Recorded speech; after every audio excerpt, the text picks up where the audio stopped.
నమస్తే. ప్రస్తుతం మనతో పాటు సీనియర్ జర్నలిస్ట్ దాము బాలాజీ ఉన్నారు. ఆయనతో మాట్లాడదాం. నమస్తే సార్. నమస్తే. సార్ పోల్ పల్స్ అని చెప్పి ఒక సర్వే వచ్చింది.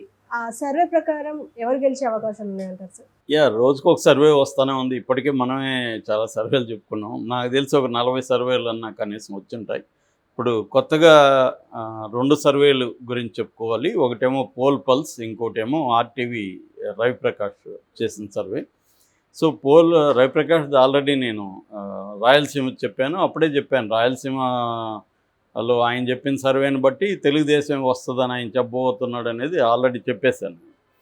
అదేం పెద్ద కష్టం కాదు. ఆయన రాయలసీమ చెప్పాడంటే దాన్ని బేస్ చేసుకొని మిగతా కూడా ఆయన ఎట్లా చెప్పబోతున్నాడు మనకి ముందే తెలిసిపోయింది. సస్పెన్స్ ఏం లేదు అక్కడ. కాబట్టి ఆల్రెడీ నేను చెప్పినట్టే తెలుగుదేశం కూటమి అధికారంలోకి వస్తుందని రవిప్రకాష్ చెప్పాడు. ఆయన చెప్పిన దాని ప్రకారం మొత్తం కూటమికి 111 సీట్లు వస్తాయని రవిప్రకాష్ చెప్పాడు. దాన్ని కూడా మళ్ళీ డివైడ్ చేశాడు. తెలుగుదేశానికి 95 వస్తాయని, తర్వాత జనసేనకి 13 వస్తాయని, బీజేపీకి 3 వస్తాయని ఆయన చెప్పారు. ఇటు వైసీపీకి 63 సీట్లు వస్తాయి. అంటే 2014 లాగా రివర్స్లో మనకి రవిప్రకాష్ చెప్పాడు. సో ఇప్పుడు పోల్ పల్స్ అనే ఒక సర్వే నిన్న రిలీజ్ అయింది. ఆ పోల్ పల్స్ సర్వే ఏం చెప్తుందంటే, పోల్ పల్స్ కూడా కూటమి అధికారంలోకి వస్తుంది. 98 నుంచి 104 సీట్లు వస్తాయి కూటమికి. ఒక 51% ఓట్లు వస్తాయి అనేది చెప్తున్నారు. వైసీపీకి ఏమో 54 నుంచి 60 సీట్లు వస్తాయి. ఇది కూడా దాదాపు రవిప్రకాష్ చెప్పిన దానికి దగ్గరగా సీట్లు అటు ఇటుగా ఉన్నాయి. వీళ్ళు చెప్పిన దాని ప్రకారం 42.8% మాత్రమే వైసీపీకి వస్తుంది. సో వైసీపీకి గతంలో దాదాపు 50% ఓట్లు వచ్చాయి 2019లో. ఇప్పుడు అది 42కు పడిపోయింది. ఇక కాంగ్రెస్కు 3.6 వస్తుందని చెప్తుంది. అదర్స్ 2.4 వస్తుందని. ఇక ఈ 90 to 104, 54, 60 ఈ సీట్లు కాకుండా హోరాహోరీ పోరాటం ఉంటుంది. 50-50 ఛాన్స్ ఉంటుంది ఇటు వైసీపీ కన్నా కూటమి కన్నా. అట్లాంటివి 23 సీట్లు ఉన్నాయి అని చెప్తుంది. 23 చోట్ల ఏదైనా జరగచ్చు. ఇక లోక్సభ విషయానికి వస్తే కూటమికి 8 వస్తాయి, వైసీపీకి 6 వస్తాయి. కూటమికి 18 వస్తాయి, వైసీపీకి 6 వస్తాయి అనేది సర్వే చెప్తుంది.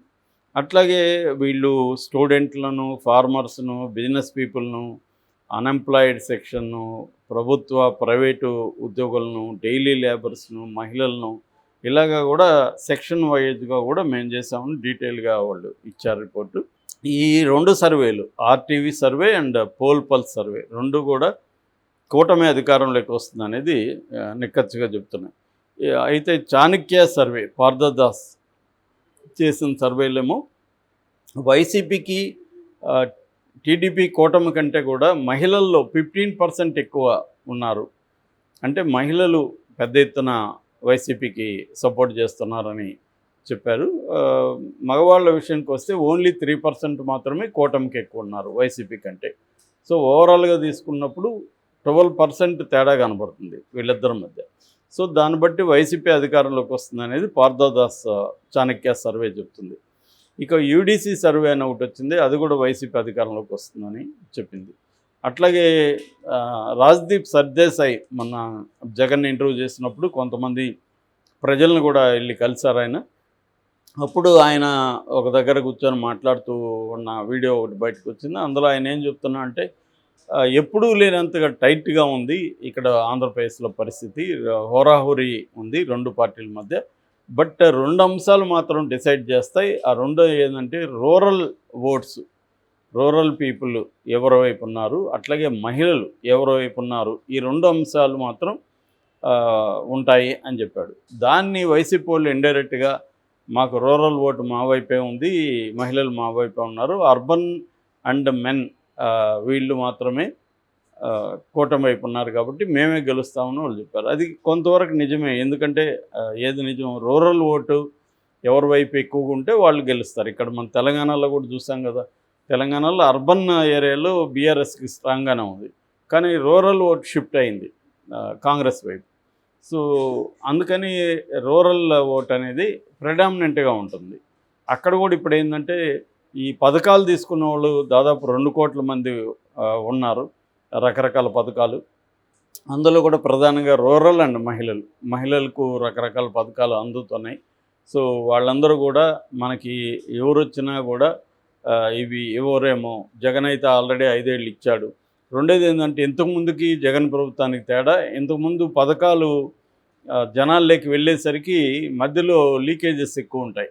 మధ్యలో మధ్యవర్తులు వాళ్ళు వీళ్ళు తినేయడాలు రకరకాలుగా ఉంటాయి. కమిషన్లు ఇవన్నీ ఇప్పించడానికి కమిషన్, మనకు వచ్చే పథకానికి మనకు రావాలంటే కమిషన్ ఇవ్వాలి. ఇట్లాంటివి ఉండేవి. జగన్ వచ్చి ఏం చేశారు, డీబీటీ పెట్టాడు, డైరెక్ట్ బెనిఫిషియరీ ట్రాన్స్ఫర్. కాబట్టి డైరెక్ట్గా బెనిఫిషియరీ అకౌంట్లోకి వెళ్ళిపోతున్నాయి డబ్బులు, ఎటువంటి లీకేజెస్ లేవు. ఇది బాగా అలవాటైపోయారు. లేకపోతే నిజానికి ఇంతకుముందంతా ఈ ముసలోళ్ళ వీళ్ళందరూ పెన్షన్ వాళ్ళందరూ పోయి తీసుకునేవాళ్ళు, ఎక్కడికో వెళ్ళి ఏదో ఆఫీసుల చుట్టూ తిరిగి తీసుకునేవాళ్ళు.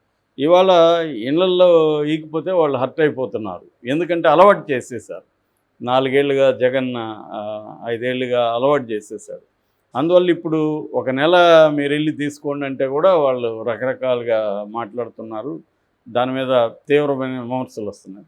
ఎప్పుడైనా మనుషులు ఏంటంటే ఒక దానికి అలవాటు అయిపోయి సడన్గా మారితే దాన్ని తట్టుకోలేరు. స్లోగా చేంజ్ తీసుకొస్తే ఓకే, కానీ సడన్ చేంజ్ అంటే దానికి అడాప్ట్ అవ్వడానికి మళ్ళీ టైం పడుతుంది. సో ఆ చేంజ్ని వ్యతిరేకిస్తారు. సో అలాగా జగన్కి రూరల్ ఓటు అండ్ మహిళల ఓటు ఉండే అవకాశం అయితే ఉంది. కానీ ఇప్పుడు ఇంకా మనకి ఈరోజు 5th కాబట్టి ఇంకా 13వ తేదీ 8 రోజులు ఉంది. సో ఈ 8 డేస్లో ఏమన్నా ఇటువైపు మొగ్గే అవకాశం ఉందా? కూటమి వైపు వాళ్ళు ఎంత మొగ్గుతారు? ఎందుకంటే ఎప్పుడైనా కూడా ఇటు వైసీపీకి అటు కూటమికి కూడా వాళ్ళ సంప్రదాయ ఓటు అనేది ఉంటుంది.